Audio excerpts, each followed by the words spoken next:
You're listening to the Bar Business Podcast, where every week your host, Chris Schneider, brings you information, strategies, and news on the bar industry, giving you the competitive edge you need to start working on your bar rather than in your bar.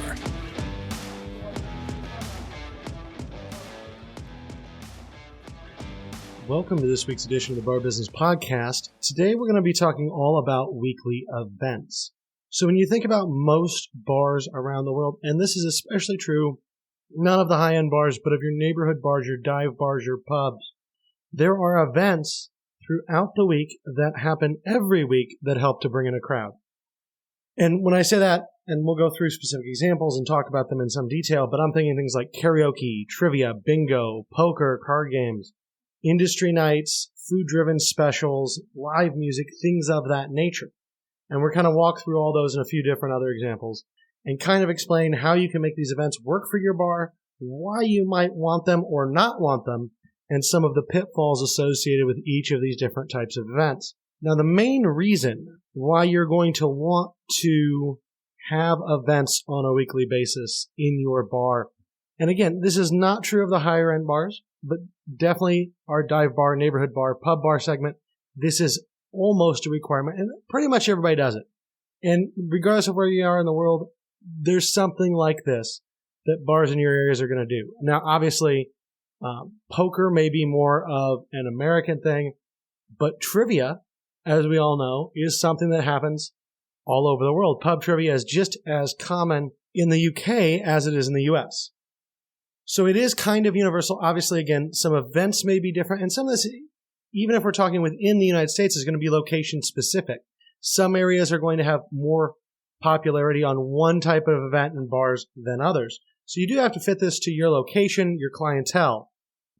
But in general, it's important that you have events that happen every week because those are going to bring in additional business. And it brings in consistent additional business that happens every week that you can forecast above and beyond your normal business. It's also a great way to help you build an additional clientele base to bring people into your establishment that otherwise never would have come in. And we'll get into a really fun example towards the end of a podcast of a very unique event that I hosted at one of my bars that actually drove a whole bunch of business and had people driving in from literally states away. Now, before we go down the road of talking about specific events, one of the best things about events, and I kind of touched on this a second ago, but if you have space in your bar, if you have a bar or pub large enough that you have a few different areas or can control, an event in the back half of your room and leave the front half of your room open, especially on a slower night, think a Tuesday, a Wednesday, a Thursday evening. Now you have a way to generate additional revenue that you would not have and serve your existing normal customers that would come in on that night. What you don't want to do is to have events that alienate your existing customers, have events that stop you from building regulars that don't want to participate in those events, because that's not going to work for you in the long run. In the bar business, right, obviously we're getting people that are regulars that are coming in not once a week, but every day of the week or 3 or 4 days out of the week. We want to make sure those people are still welcome and invited and feel good coming in. And there are definitely some times when events and different entertainment, rather than helping to give you additional business on top of your normal business, drive some of that normal business away. And we'll touch on that as well towards the end of this episode. But always think of it as a value add.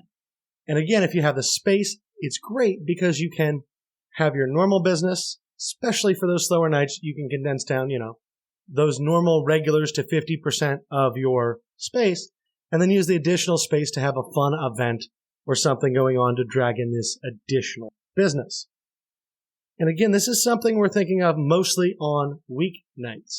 Maybe weekend nights too. It depends upon the event. For instance, karaoke. We'll start with karaoke. It's one that I personally, in my bars, made a lot of money on, and I've seen a lot of other bars make a lot of money on it as well. Karaoke we did on Friday nights. And so it was our biggest night of the week, and karaoke was a large part of that. We weren't doing poker on Friday night. We weren't doing trivia on Friday night because those did not have the same draw as karaoke. we use those during the week. So if your trivia is every Wednesday, and Wednesday is normally a slower night for you, well, now if you can get, 4 or 5 teams of people that are 5 or 6 people each, well, that's an additional 20, 30 folks that would not have been in your bar otherwise. And if your trivia has points and, culminates in a grand prize or a trophy or something down the road, you're going to pull those people in not just one week, but week after week after week. And trivia is one of those things where in particular people get a little bit passionate, let's say, about their trivia and winning and building up those cumulative points week to week. But we'll get to trivia in a second. Let's go back to karaoke. So karaoke is probably one of the more popular weekly bar events that any bar does, especially in the U.S. Can't speak for outside the U.S., but here where I am in Indiana, a lot of bars are doing karaoke every week. It is hugely popular. And frankly, it can be quite fun. Obviously, anytime you're doing karaoke, you're going to have some singers that are just abysmal. You're also going to have other singers that are fantastic and that people really, really enjoy watching. One of the bars that I had was just down the street from a dinner theater, and they always did musicals at this dinner theater. And what was great is on Friday nights, the cast, after they got done with their show and cleaned up, and about 1 o'clock in the morning, they would all show up at my bar. So from 1 to 2, when we cut the karaoke off, we had just professional singers singing most of the time. We had our regular bar folks as well, but we also had all these professional singers in. And so it was really, really good music. Now, sometimes the type of music, not all bar folks like show tunes, and there were definitely some show tunes when you have a bunch of people that sing musicals. Overall, though, it really made that last hour kind of nice because it was really, really good singers. But you're not always going to have that, and that's okay. The thing is, karaoke is fun. It's interactive. It brings people in the door and gives them something to do. Now, something to consider with karaoke. And there are a lot of different ways to do karaoke, and I will tell you right now, the way that we did karaoke was quite a bit different than how most people do it. And actually, for a Friday night crowd, it worked way, way better.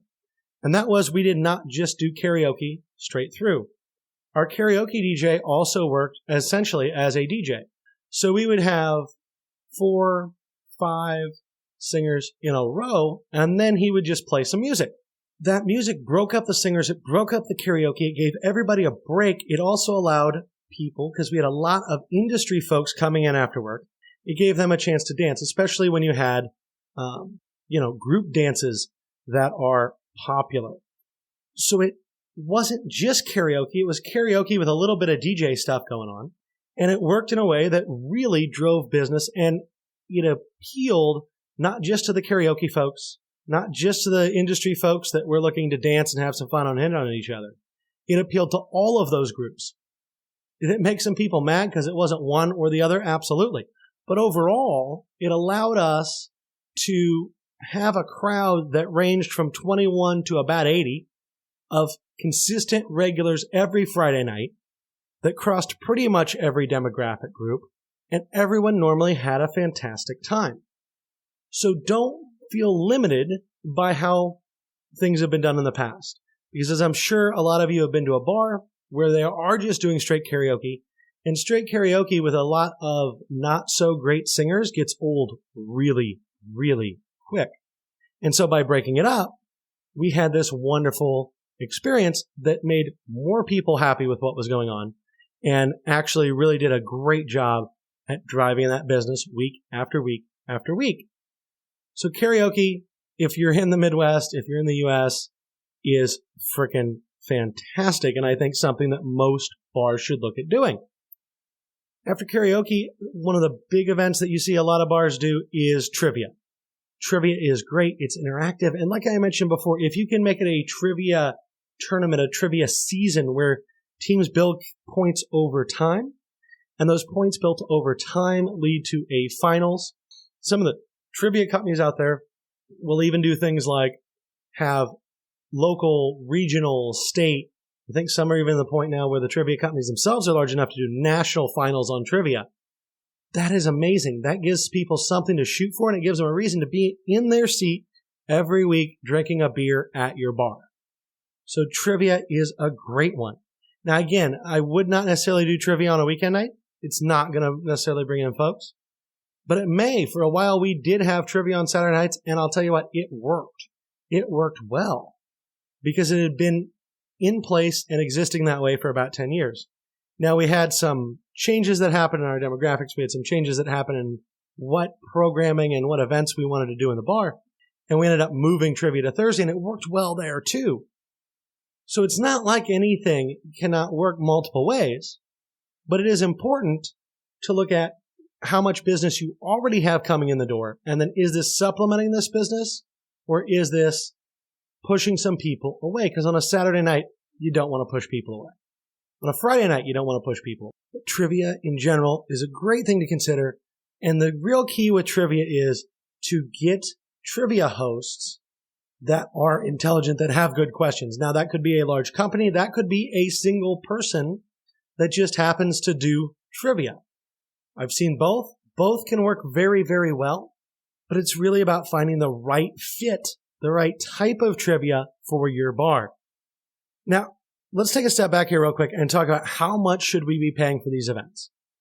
And here's the thing. If we think about this logically, the target net profit for a bar that I've always gone for is 15%.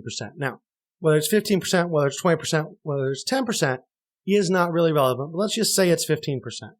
And let's, for the sake of easy math, say on a Friday without, or a Thursday, I don't care, on a day without X event, you would bring in $10,000. Now, you run that event and you bring in $12,000. And the question is, you brought in $2,000 more. It cost you, say, $200. That's 10%. Well, if your margin is 10%, you've broken even, you're okay. If your margin is 15%, you've made a little bit of extra money. And with any of these events, when you're looking at the additional people coming in your door, the business that you would not otherwise have, assuming that you are not chasing your other business away, right? That's key to this whole thing. We never want to chase away the business that is not there for the event. But if we can break even on the payment of the event, it's absolutely worth it every time. And the main reason is butts in seats creates excitement. People don't like sitting in a large empty bar. So if you have a bunch of people there and they're playing a game and they're having fun, it's okay to break even on that additional incremental revenue coming in the door, because it'll help attract other people. And those folks that come in for trivia or karaoke or poker, those folks are more likely to come in on an other night as well, because now they've made a habit of coming to your bar on a weekly, semi-weekly basis. So it doesn't have to make money, but it does have to break even. That's key to all of this. If you're in a situation where you're spending $300 to make an extra $500 in revenue, so you're only making, let's just call it $75 in profit at a 15% margin, that doesn't work. You're losing $225. So we have to be absolutely clinical about the math when it comes to running extra events. And again, breaking even is great. Breaking even, especially when you have servers that rely on tips, that means they are wringing more money. You're not making more money as the bar, but your servers are wringing more money. And because your servers are wringing more money, they're getting more tips. They're happier. You are busier. You might even be able to bring in an extra server that night. And that's going to help everyone on your staff. Your team is going to be able to make more money. Your team is going to have a higher morale. You hopefully can be able to employ more people, even though you're just breaking even. And that's okay. But if you're losing money on an event, that's never okay. And hopefully on these things, you're spending $200 to make an additional $400, $500, $600 net, and it's really working in your favor. But that doesn't always happen, and breaking even is okay. So looking past trivia, what are some other things that we can do? Well, one really popular thing in the United States right now is bingo or music bingo. It is huge. And that's the other thing I should mention. 10 years ago, 15 years ago, music bingo in the area that I am really wasn't a thing. Now it's huge. And so sometimes you're going to have to adjust these entertainment options, adjust this programming, adjust these weekly events to fit the changes and the trends in your market. You can't just do the same thing for 20 years and expect it to always work. Sometimes it requires change. But bingo, music bingo are fantastically hot right now. And they're great events, and you can do those on one of those slower nights and still drive people in. They're great. Another thing to consider, something I had a lot of success with, but not everyone does, and it's not legal everywhere, is poker or card games. In Indiana, where I am, we could run poker games as long as there was no buy-in and no cash involved. So we couldn't give cash prizes, but we could not collect cash or have any buy-in from the guests in order to play the game. Now, we did have a rules for poker that said you have to purchase something to play, right? You have to at least buy a drink, because our winner every week got $50 cash. Our second place got a $25 gift certificate. Our third place got a $10 gift certificate. So we were giving things away, and there were real prizes for people at the end of the day, but we could not charge people a buy-in. Now, obviously, depending upon the state you're in, maybe you can do that, maybe you can't. And always when you're looking at card leagues, card tournaments, look at what your local game is. So we always did poker, Texas Hold'em, very standard. And we were doing this when poker was hot, was on TV, when, World Series of Poker was a big thing. So it worked really well with what people wanted to do and what people wanted to see. There are also, though, in a lot of places you go, there are regional card games, regional dice games, regional games of all sorts, and you can do the same thing with one of those. So maybe it's spades, or maybe here in Indiana or in the Midwest, you're going to have a lot of euchre. Maybe it's pinochle. It doesn't matter what that game is, but if there's a game that people play regularly, a card game in your area, you can have a night where you can have a tournament for that game. And just like with trivia, you can take a poker game, a card game, and make it build over time with points and tournaments and all sorts of things. We used to do a quarterly poker tournament that invited in not only folks from my bar, but folks from a few other bars. That the guy that was running our poker was running games at those bars as well. And we would have kind of a champions tournament once a quarter. And then once a year, we would have a larger tournament. And again, this was all free, but there were requirements based upon how many of the poker games you won at these individual bars to get into these tournaments. I cannot emphasize enough, though, make sure it is legal. Make sure that you are not putting yourself in a position to have illegal gaming or what the state sees as illegal gaming in your establishment. Obviously, if you have questions, right, you can talk to excise, you can talk to the cops. They generally, at least every interaction I've ever had with them everywhere, has been very positive, and they've been very helpful in saying, yeah, you can do this, no, you can't do that. Sometimes they may be a little bit conservative, but that's okay, because if you follow what they are telling you, you're not going to get in trouble. Another thing that is a great weekly event is having an industry night. And we did an industry night on Mondays, because most people in hospitality are off Sunday, Monday, right? Friday, Saturday is not a weekend for us, but Sunday, Monday is. And where my bar was, we got a lot of folks, actually all the bars that I've ever had for some reason have become industry bars. And we would get a lot of folks from all the restaurants around coming in after work, getting food. I think that's part of the reason is we had food late, but getting food, hanging out. And so Mondays we would do industry nights. And for industry nights, we would just kind of come up with random stuff week to week. We had cornhole tournaments. We would do random giveaways. Sometimes we would do trivia type things. But the idea was to have something fun, something enjoyable for those folks in the industry. And we actually had a couple folks that worked at other establishments around us that worked at some of these corporate restaurants and things that were our regulars coming in that helped us plan things to do. And we were very reactive to what the industry people told us they wanted to experience. And that meant that we could have this great Monday night crowd. And as most of you are aware, Monday nights pretty much always suck. So it worked really well in our favor. Now, the thing is to keep that event special, because the industry night was not something that week after week after week worked necessarily. We would just do it in the summer. So it was kind of this fun summer thing we did on Monday nights. And during the winter, we didn't even bother because it was cold and people weren't that interested. So you can always have weekly events or bi-weekly events that are seasonally based as well, because that's when you're getting that incremental business that makes it worth the time and effort.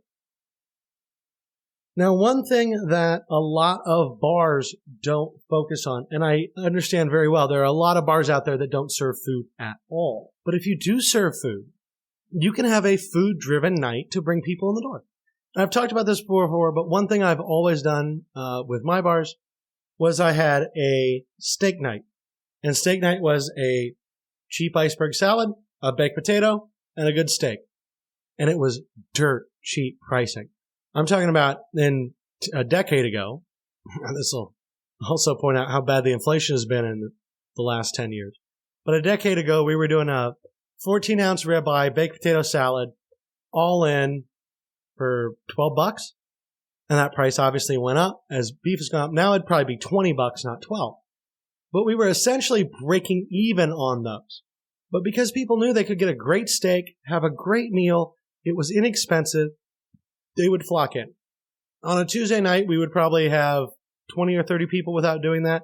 On most Tuesday nights, we would do between 100 and 150 people just for dinner. And the nice part about that was for our staff, it let a lot of people have an opportunity to work on a Tuesday for a good money shift that otherwise would not have existed. It also, again, got us butts in seats on the actual steak meals. We weren't making money. We were breaking even. But only about 50% of the folks ordered the special. So the other 50% were ordering off our menu items that we had margin on. So it wasn't like we were losing money. Again, people coming in, the staff makes more money, but we also have all these people ordering not the special. And that helped a lot. The other thing too is obviously all these people drink, right? We're in a bar. Now, I will admit when you do a food-focused special, you will get some people coming in just for the food and they'll have a water, an iced tea, a lemonade, a Coke, something non-alcoholic, and that's okay. But most of the folks that are coming in are going to have a drink or two or three. And you're going to make a lot more money selling those drinks to them than you would if they weren't there. So the fact that your food is a break even is not relevant because you would never match that level of sales or profit without that food being a break even. And when you're doing this, make sure whatever food you do plays into the type of establishment that you are. So I was a neighborhood pub in the Midwest. They're steak and potatoes people. I gave them steak and potatoes. But it could be a taco special. It could be burritos. It could be a poutine night if you're in Canada, or fish and chips. It doesn't matter what that food special is, but it has to be something attractive and cheap that will drive people in the door and give you additional incremental revenue that will make you more money and make your staff more money. A lot of this, and I keep saying this about making your team more money, because you are more successful when your team is more successful.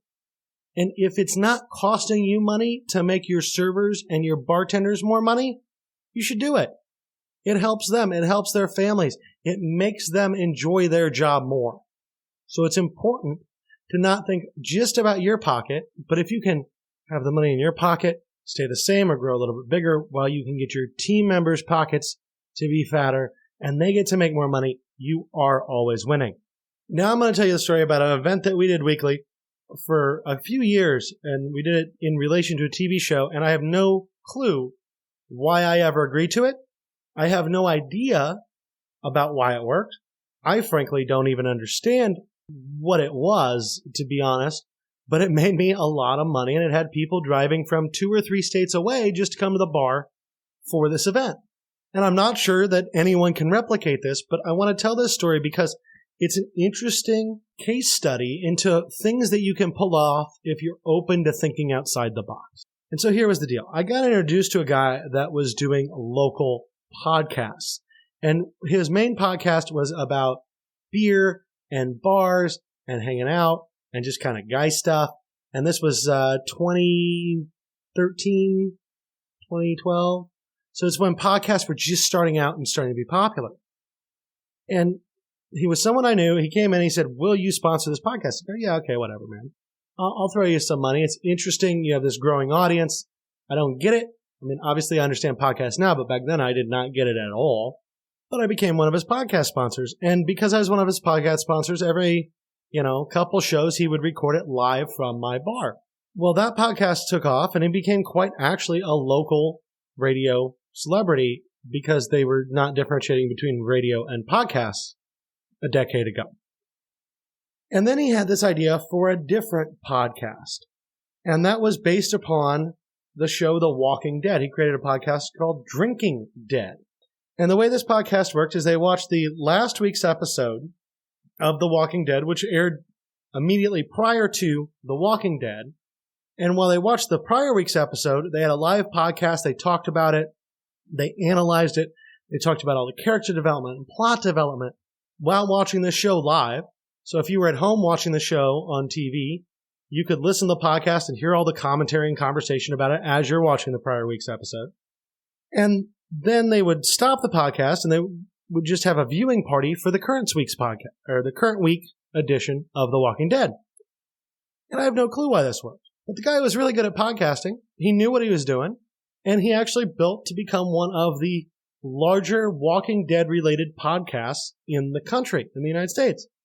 And because of that, we drew in these huge crowds that would sit around my bar and watch a TV show rerun from the week prior, listening to 5 people talk into microphones and spend a bunch of money. And then they would all hang out and watch this week's show, which had happened to be on a Sunday. And I think the show aired at like 7 or 8. So normally after the show, they'd clear out pretty quick. But we would sell them generally a bunch of drinks. And pretty much everybody ate because it was right around dinner time. And it was one of the most crazy events we did. And it made, quite frankly, a great ROI. Now, if you told me before I had ever done that, hey, you know what? I know how I'm going to make your bar busy and make money on Sunday. We're going to do a podcast based on a show about zombies. I would have told you were crazy, because that does not make any frickin' sense from any of my experience up to that point. But it worked. So sometimes you have to be willing to take a bet on somebody, to take a bet on somebody's idea that seems like it may have some promise, and see if there's actually something there. Because again, I don't know why it worked. I'm not a Walking Dead fan. I don't even like zombie movies. I could care less. But it did work. And it worked really, really well. And it literally brought people in my bar who would drive 100, 200, 250 miles just to come and drink some beer and watch people talk about a TV show that was on the air last week. Now, there's one more type of weekly event that I want to touch on, and I'm sure a lot of you are wondering why I haven't hit this so far, and that is live music. And the reason why I save live music to the very end is because I have personally mixed feelings on live music. I think live music can work very well, but it has to fit into the night, the atmosphere, the noise volume that is required. And one of the worst things about live music, and I'm sure all of you have experienced this, you go to a bar with a friend of yours, you want to sit down, have a drink and talk, and they have music going on and you cannot hear shit. You can't hear anything. It's so loud you can't even think. Well, I don't think that helps business. I really don't. I never have. Now, you can do live music and tell the band to tone it down, but no one ever does that. People just let bands play as loud as they want, and then those bands blow out everyone's eardrums. And I will tell you right now, I live in a tourist area, as I mentioned. I live in an area that has a lot of live music going on, and the list of bars that are near me that I won't go to on a Friday or Saturday night because I can't think while I sit there and have a beer is huge. As a matter of fact, the list of bars I will go to is down to 2 because everywhere else has live music, and it's so loud that if I have somebody visiting from it out of town, if I want to go grab dinner even a little bit later in the night when some of the normal restaurants have already closed, I'm not going to go there because it's too damn loud. So live music can be great for drawing people in. It can also be great for pushing people away. Now, obviously, that can be solved just by turning the volume down a little bit. One of the rules I always had in my bar for live music is if I cannot have a conversation at the back of the room, not right up by the speakers, right? Right up by the speakers, you're getting blown out, but you chose to sit there. But if you're towards the back of the room, if you're away from that band a little bit, and I cannot sit and talk to you, maybe not in a normal conversational level, maybe I have to be a little bit louder than normal, but I should be able to say something to you and you should be able to understand me. If you go to the bar to order a drink, the bartender should be able to hear you and know what you're ordering. That's kind of a requirement in my book for most bars. Now, if you have a live music venue, obviously, that's not true at all. It's not even close to true. You got a live music venue, play it as loud as you want. That's what you're there to do. That's why people are coming in the first place, is for the live music. But if you're not a live music venue, stay away from having bands that are too loud, because you will alienate some of your regular customers. And guess what? They're less likely to come in if they know every Saturday night you have really loud music. And so they don't want to come in on Saturday night, and then they go to the bar down the street and they don't have live music. And so they really like it. And they start going there every Saturday night. And then they say, well, I wonder what this place is like on a Tuesday. So then they go there on Tuesday night. You've just lost that customer. But if you do live music properly, if you have a separate room for live music, if you have a venue that's totally based around music, it can do absolute wonders for your establishment. That's really based on your concept and what you do. But for most of your dive bars, neighborhood bars, pubs, those sorts of establishments, if you're going to do live music, I think you need to do it quite enough that people can think and have a conversation. Along those lines, one of the other issues with live music is freaking expensive, right? Karaoke is music being played by a person that talks in between songs. So in that way, it's similar to live music. But karaoke is, half the price, a third the price of what a lot of bands want. And a lot of bands, when we go back to that whole idea of, will this make me break even? Probably not. So you have to be very, very careful about how much money you're spending on your music, because it may or may not allow you to break even. Now, because of that, what you see a lot of bars do is they charge a cover. Well, I'll tell you right now, if you're a neighborhood bar, if you're a dive bar, if you're a pub type place, and one of your regulars shows up and you say, hey, it's $5 to get inside, they're going to say, fuck you, turn around and walk away. They are not paying $5 to sit in the same bar they sit in every day of the week.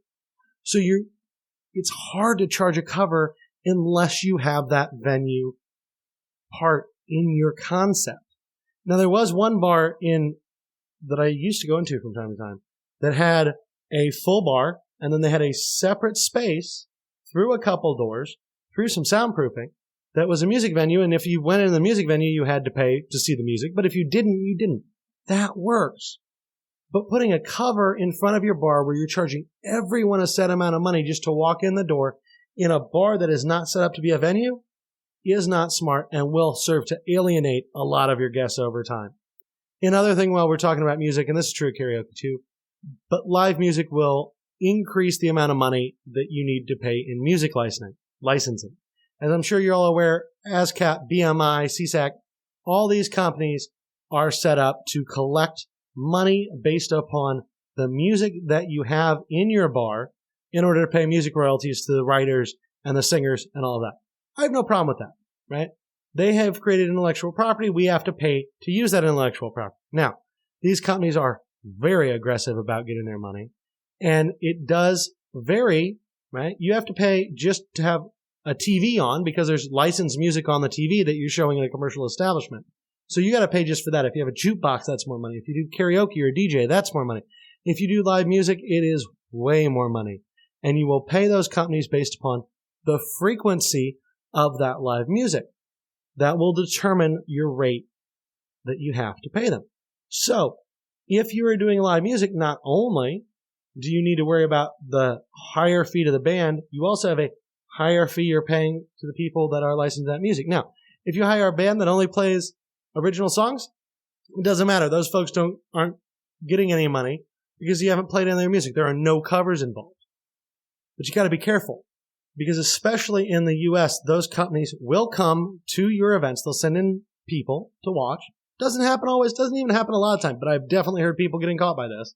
They will send in people to watch what you call original music, and that band on stage will play one cover, and you'll be served with cease and desist paperwork the next week. That is how those folks operate. So it's easier just to pay them. They're aggressive. They're annoying. It seems like BS, but it's always easiest just to pay them. It's kind of like paying the government because they have a bunch of actual laws backing up the charges that they're sending your way. But that has to be figured into your break-even equation. And so if the licensing plus the music exceeds the additional incremental income that you're getting from having live music, it isn't worth it. And I guarantee you there are a lot of bars out there, and some of the bars around me that I don't go to anymore because I can't think because they have live music. I've been in there nights when they don't have live music. I've been in there nights when they do have live music. And the number of people in their bar is not different than it otherwise would be. right? They're spending all this money and they're afraid to not do it because they're afraid of what happens if they don't do it because they've always done it. But if you actually ran a test, if you did some weekends without it and then looked at the additional incremental revenue versus what they're paying, they're probably actually losing money by having it versus not having it. So always look at incremental revenue for whatever event you're doing any night of the week. And as one final note, I just mentioned this in relation to music, but this is true of everything. You have to experiment and test.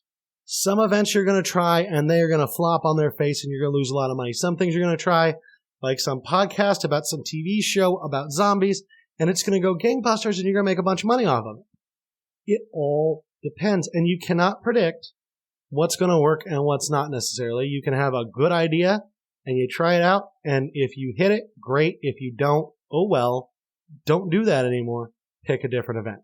So hopefully that gives you guys some clarity, some ideas on different things you can do weekly in your establishment to help, again, not alienate your regular customers, not to build a new base of regular customers, but to supplement your regular customers and to drive more dollars into your establishment, more butts in the seat, while at least maintaining the profit that you otherwise would have, putting more money in the profits of your servers, and creating a better experience for everyone.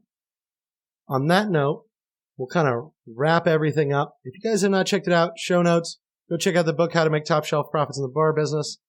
Go to Facebook, check out Bar Business Nation. One thing fun that I think we're going to start doing there, I kind of asked the folks in the group, and we've gotten some positive response to this, about doing maybe a once a month AMA, Q&A type of thing, and just allowing everyone to meet together in a Facebook Live, talk, chat, have conversations, collaborate live with each other. Obviously, I would moderate. I'll answer some of the questions, but Lord knows I don't know everything. And a lot of you guys have really good ideas that you can share with each other that will really help each other. So if you have not had a chance, go over to Facebook, look up Bar Business Nation, join the group. There's a link for that in the show notes as well. As I mentioned, pick up the book if you have not had a chance. And we will talk again next week. Have a good one. Thanks for listening to the Bar Business Podcast. Make sure to subscribe so you don't miss any future episodes. Check out our website at barbusinesspodcast.com and join our Bar Business Nation Facebook group for more strategies and tips.